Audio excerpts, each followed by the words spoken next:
In democracy में लोग ये एक्सपेक्ट करते हैं कि सरकार उनकी भलाई के लिए काम करे। इसमें education, health services, jobs, housing और रोड्स, इलेक्ट्रिसिटी और दूसरी बेसिक फैसिलिटीज का विकास शामिल होता है। इस चैप्टर में हम समझेंगे कि हेल्थ का क्या मतलब होता है, हेल्थ से जुड़ी प्रॉब्लम्स क्या होती हैं और इसका सरकार के काम से क्या कनेक्शन है।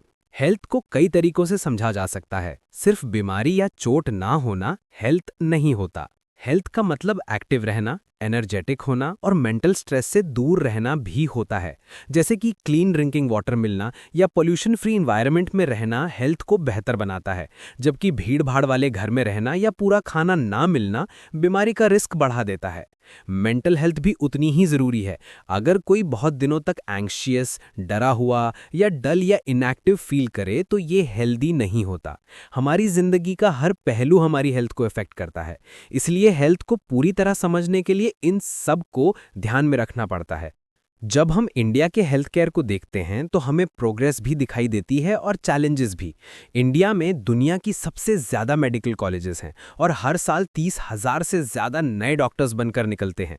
लेकिन ज़्यादातर डॉक्टर्स शहरों में काम करना पसंद करते हैं, जिससे रूरल एरियाज़ में लोगों को डॉक्टर तक पहुंचने के लिए लंबे फासले तय करने पड़ते हैं। हेल्थ केयर फैसिलिटीज सालों में बढ़ी हैं। 1950 में सिर्फ 2717 गवर्नमेंट हॉस्पिटल्स थे। 1991 में ये बढ़कर 11,174 हो गए और 2017 तक 23,583 तक पहुंच गए। फिर भी ट्यूबरक्लोसिस जैसे बड़े हेल्थ प्रॉब्लम्स हर साल लगभग 5 लाख लोगों की जान ले लेते हैं और मलेरिया के लगभग 2 मिलियन केसेस रिपोर्ट होते हैं, जिसमें ज़्यादा सुधार नहीं आया। इंडिया मेडिकल टूरिज्म के लिए भी एक पॉपुलर डेस्टिनेशन बन गया है, क्योंकि यहाँ कुछ हॉस्पिटल्स वर्ल्ड क्लास ट्रीटमेंट देते हैं। देश दुनिया का तीसरा सबसे बड़ा मेडिसिन प्रोड्यूसर है और एक मेजर एक्सपोर्टर भी। लेकिन सभी लोगों को क्लीन ड्रिंकिंग वाटर नहीं मिलता, जिससे डायरिया, वॉर्म्स और हेपेटाइटिस जैसे वाटरबॉर्न डिजीजेस बढ़ रहे हैं। लगभग आधे इंडियन बच्चे पूरी न्यूट्रिशन नहीं ले पाते और अंडरनरिश्ड हैं।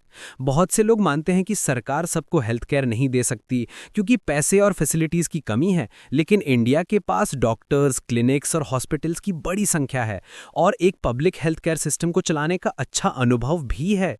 ये सरकारी सिस्टम हजारों गांवों में बड़ी पॉपुलेशन का ध्यान रख सकता है। मेडिकल साइंस की तरक्की से नए टेक्नोलॉजीज और ट्रीटमेंट्स भी इंडिया में उपलब्ध हैं। फिर भी इंडिया का हेल्थ सिचुएशन काफ़ी कमज़ोर है। पैसे, नॉलेज और स्किल्ड लोग होते हुए भी सबको प्रॉपर हेल्थ केयर नहीं मिल पाता, जो एक तरह का पैराडॉक्स है। गवर्नमेंट हॉस्पिटल्स में पेशेंट्स को लंबी लाइंस में वेट करना पड़ता है, जो दिखाता है कि रिसोर्सेज और हेल्थ केयर डिलीवरी के बीच एक बड़ा गैप है।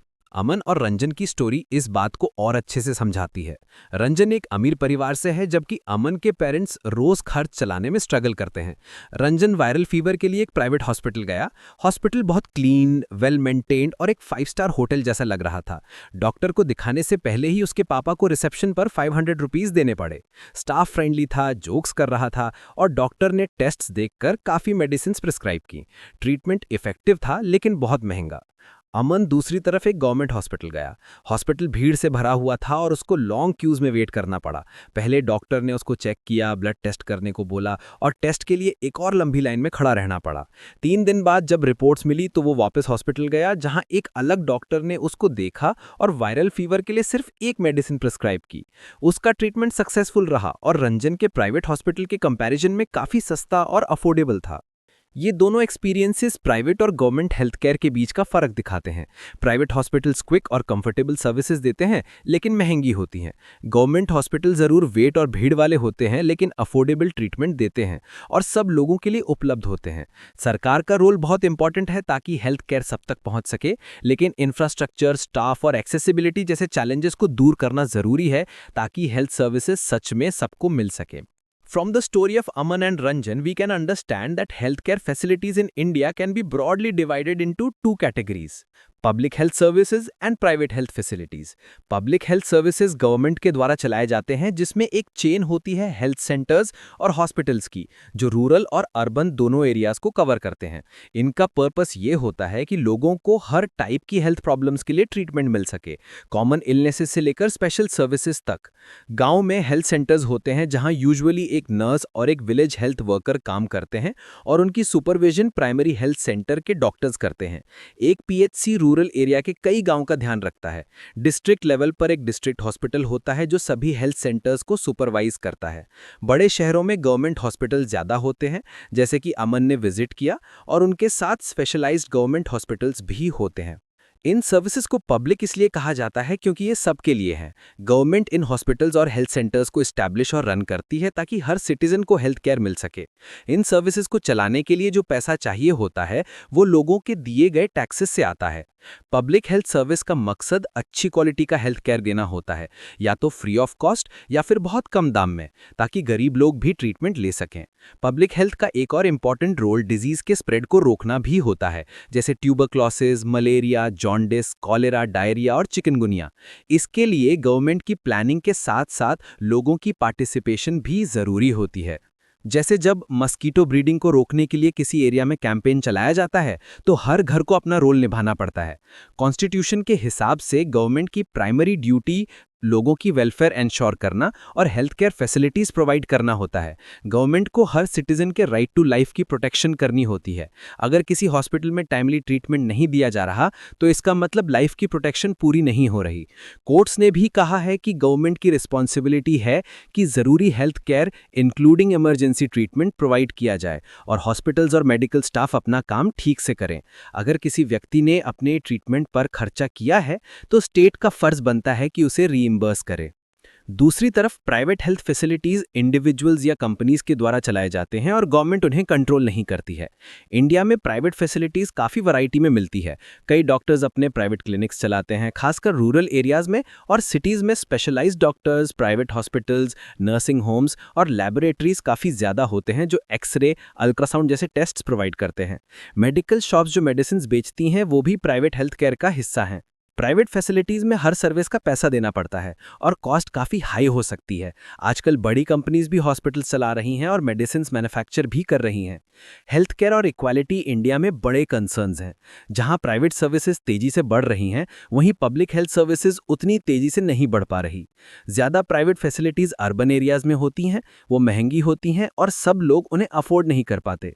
कभी कभी प्राइवेट हेल्थ केयर ज़्यादा पैसे कमाने के लिए अननेसेसरी ट्रीटमेंट्स भी सजेस्ट कर देती है, जैसे डॉक्टर्स एक्स्ट्रा मेडिसिन या इंजेक्शंस प्रिस्क्राइब कर देते हैं जब सिंपल दवा काफ़ी होती है। सिर्फ लगभग 20% पॉपुलेशन ही अपनी सारी मेडिसिन अफोर्ड कर पाती है।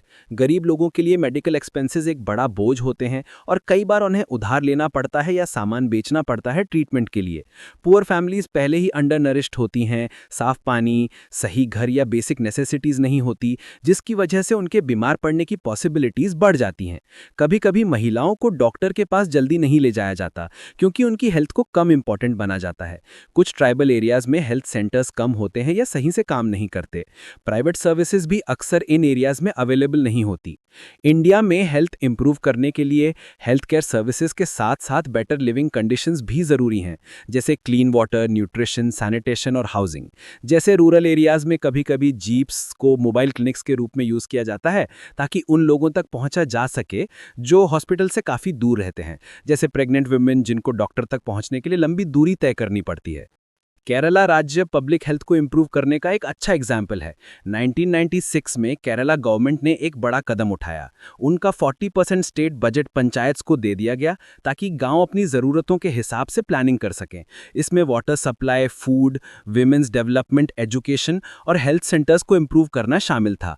हालांकि मेडिसिन की शॉर्टेज, हॉस्पिटल बेड्स की कमी और डॉक्टर्स की कमी अभी भी थे, लेकिन इन चेंजेस से स्टेट का ओवरऑल हेल्थ सिचुएशन काफ़ी इंप्रूव हुआ। कोस्टा रिका का एग्जाम्पल भी इंपॉर्टेंट है। ये सेंट्रल अमेरिका के हेल्दीएस्ट कंट्रीज में से एक माना जाता है। कोस्टा रिका ने आर्मी ना रखने का फैसला किया और जितना पैसा मिलिट्री पर खर्च होता वो हेल्थ, एजुकेशन और बेसिक सर्विसेज में लगा दिया। कोस्टा रिकन गवर्नमेंट का मानना है कि एक हेल्दी पॉपुलेशन डेवलपमेंट के लिए ज़रूरी है, तो वो इंश्योर करती है कि हर सिटीजन को safe drinking water, sanitation, nutrition, housing और हेल्थ एजुकेशन मिले। हेल्थ के बारे में नॉलेज को भी एजुकेशन सिस्टम का एक इंपॉर्टेंट हिस्सा बनाया गया है। ये एग्जाम्पल्स दिखाते हैं कि गवर्नमेंट हेल्थ केयर प्रोवाइड करने में क्रूशल रोल प्ले करती है, लेकिन हेल्थ इंप्रूव करने के लिए बेसिक सोशल और लिविंग कंडीशंस को इंप्रूव करना, सबको एक्सेस देना और सर्विसेज को अफोर्डेबल और इफेक्टिव बनाना भी उतना ही ज़रूरी है।